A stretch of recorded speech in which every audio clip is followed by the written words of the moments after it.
alive. Staying alive. That's a good thing. That's a good hobby. That's the answer. You don't have any hobbies? You have... No, not at this point. You know, I can tell you I have a motorcycle. I don't have a motorcycle anymore. I used to have a motorcycle. I used to boat. I don't boat anymore. No. I just had to stay alive. Do you watch TV? I've been married, you know. How long have you been married? Oh, my goodness. We got married. Your wife is listening, I know that. Oh, my There goodness. you go. 52 years. 52 years 50. later. Oh, my God. Yeah. Phenomenal. How did you guys meet each other? That's interesting. We both had that evening. Now we talked about that. We met in a nightclub on top of Wilbur Clark Crest Hotel, which is smack near Disneyland. I've never been to that particular up on top of the building before, kind of an upscale thing. I used to go down the bottom, where it's a downscale thing. I was saying I was chasing women. Oh, boy. I didn't chase women on the upscale, didn't chase women on the downscale. But I fell in love with it. I was convinced to go upscale and kind of take it easy, and my wife had just broken up with a guy Oh, boy. who got stabbed in the bar, Ooh. and she got convinced to go upstairs. Now, she was a good-looking blonde, and all I remember meeting her, and she doesn't like me saying this, but I'm not sure she's listening to that. All I remember is that long blonde hair. She had long blonde hair all the way down to the waist, and the longest legs I've ever seen. and I'm a leg man. And your heart won't fit with that. And that did it. And that did it. Awesome. She don't like that. She wants to hear all the good stuff. and then I was late on my first date. Oh. So that was going to be the end of it.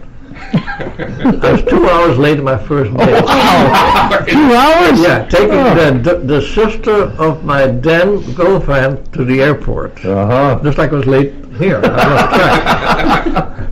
And I walked in, and she said, normally I would have slammed the door in your face. She didn't need me, a wise guy like me. She had plenty of boyfriends. And I said, well, take a look at my car. I had a Coupe de Ville, Ooh. candy red convertible. It was as long as this building. White interior, leather interior. And she claims to this date that she doesn't care about cars.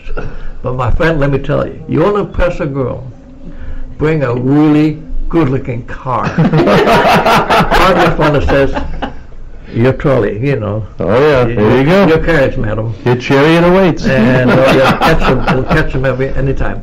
There could be a dime. She could have told me to leave, and you're 2 hours late. I don't need you. That would have been it. She'd lock the door. That's it. It's animal. So you said you've been married for 52 years. What's the key? What makes it work? What makes it work is tolerance. I mean, I hear people, that break up. They're married for a year. They're married for half a year. They have a blow up. You have to be tolerant. You can have lots of fights. We have had lots of fights. I've stormed out the door. I've taken the motel room. I came back in.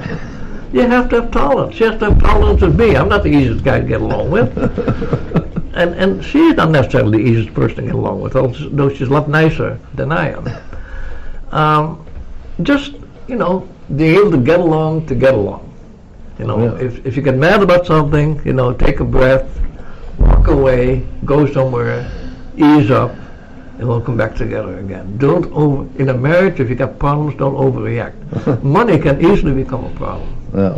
Difficulty, not having a job can easily become a problem. There can be big problems and little. It doesn't matter. Little problems like you got the wrong shirt on, you got the wrong foot on the bed in the morning, some other problems. It doesn't matter. Whatever the problem is, just live with it and recognize there's nothing better around the corner. Oh, no. Grass is greener. Awesome. Over the what? How does it say? The grass is It's supposed to be, the saying is grass is greener on the other side, but that's not necessarily true. You know what the saying is? The grass is greener around the septic tank. And that's the truth. Oh. Since you've been a resident of Nashua so many years, what's your favorite place to eat in Nashua? Because we might go there after the show. Mike's always thinking about food. The place my best friend and I usually meet is the Longhorn Ooh. and the Outback. Oh, And we yeah. used to go to a place called the Coyote Club, I think, up in Main Street. But Main Street is such a pain to park. And the Longhorn is nice. Oh, yeah. They have good steak. Oh, yeah, they We'll do. buy fish there. Outback is steak. And if you want good fish, I forgot the name of the place, but my wife likes fish. But that, Nashville is not known for its, fantastic Yeah. eating. You don't live in Nashville because of the great eateries. Yeah. Right. Okay, the Outback is good. Nothing wrong with it. I've been in New York. I ate some fancy places. I've been to Las Vegas. I had a meal there. It cost $300. Oh, yeah. Okay, and I was treated, not my cost. I was treated by some customers. Yeah. And I turned to my partner and says, how the hell do I get out of here and get to a Burger King? They had a 12-course dinner, and Oh, jeez. every course was lousy. Oh, my God. What's your favorite part of Nashville? I don't think I really have a favorite part. They have nice parks. I spent quite a bit of time in Mindfulness Park, not as much as I used to. Just take my grandkids. When my grandkids were still little, they paid attention to me. But the problem is your grandkids become like your kids. After a while, they don't pay attention to you. Yeah. They get to go to your great-grandkids, and then after a while, they don't pay attention. Depends on their age. So I just take them to the park. Nashville has lots and lots of nice parks. Mm-hmm. The Mindfulness Park is a jewel. In the middle of the city, you got this huge It is park beautiful, yeah. in the middle of the city. And you go in there, it's like Central Park. You don't even know you're inside of the city. And I didn't know you could get from the exit 6 area to the exit 5 area, walk through the park. I and found out that the other day, yeah. It's surprising that you can do all that. Because it's parts of the city, Stella Stadium to one to the other.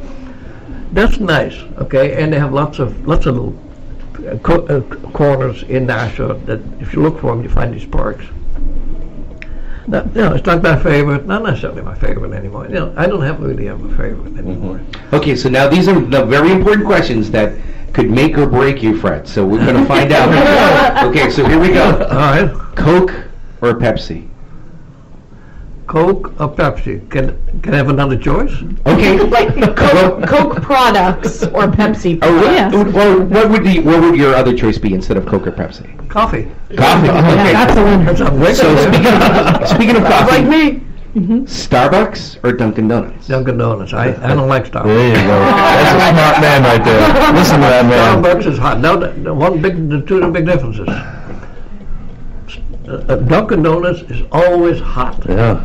You burn your tongue in Dunkin' Donuts. Starbucks is usually cold. It comes out of a turbot bottle. And root cement.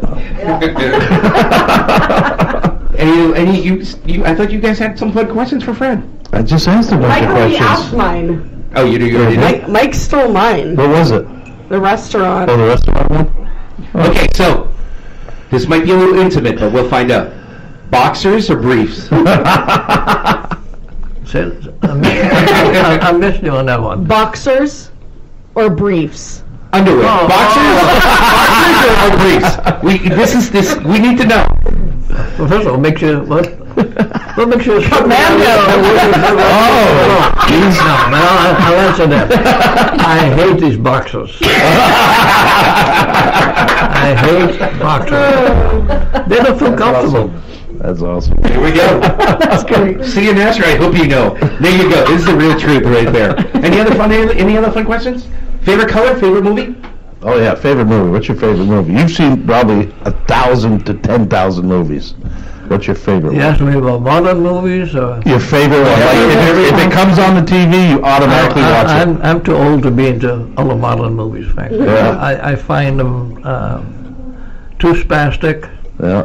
too artificial. CGI. A lot of CGI drives me nuts. Oh, yeah. Everyone's a hero, you know. Mm-hmm. The movies I like, sorry about that. The movies I like are the old-fashioned movies. I watch TCM a lot on TV.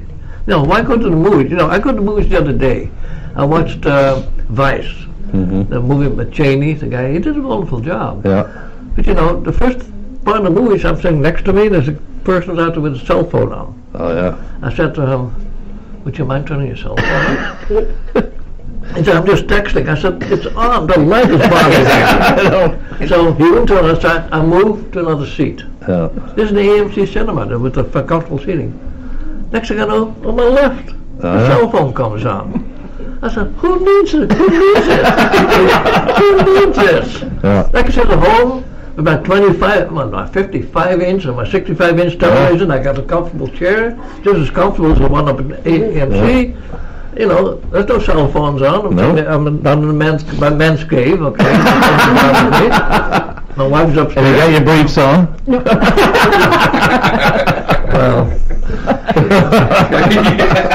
Well, but the movies I like to watch, we like the Casablanca type movies. Oh, yeah. The old, I like the John Wayne.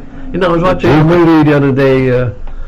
There's Paul Newman. Okay, I think it's The Hustler, or one of Paul Newman's many movies. Oh, I remember now. There's somebody up there likes me. The story of not LaMotta, but yeah, it escaped me. A boxer movie. Yes. Garciano. It was Rocky Garciano. Mm-hmm. And you watch that, and they had to compensate for the fact that the cameras weren't all that fancy, and the movements and all the fancy stuff weren't all that fancy. They had to depend more on acting. They had to really be better actors. Oh, yeah. And if you look at a movie like that with Paul Newman, I just, the whole characterization of him being this boxer, and it was just really, really good. Nice. Yeah, the acting is definitely different from what it was then. You look at Creed. Okay, now you look at even a boxing match. I looked at Creed 2 the other day. They got to go bend up, beat up, but nobody boxes like they box. No. Nobody boxes like they box. And the guy's slugging away. He's in the last round, and the guy's slugging, and the guy's slugging away. If the guy's having points, he can just play the peekaboo, right? But you look at the older movies, I think they were closer to actually doing closer to the style of actual boxing. Yeah. And Paul Newman, he had trained and he looked the part. But the Casablanca is a totally different movie. But I think they spent more time. I think the women roles are much better in the older movies. I think the women roles today, all the Superwoman and all that. But if you really look at the roles for women, they were better in the older movies. Think of what's her name, Davis? Betty Davis.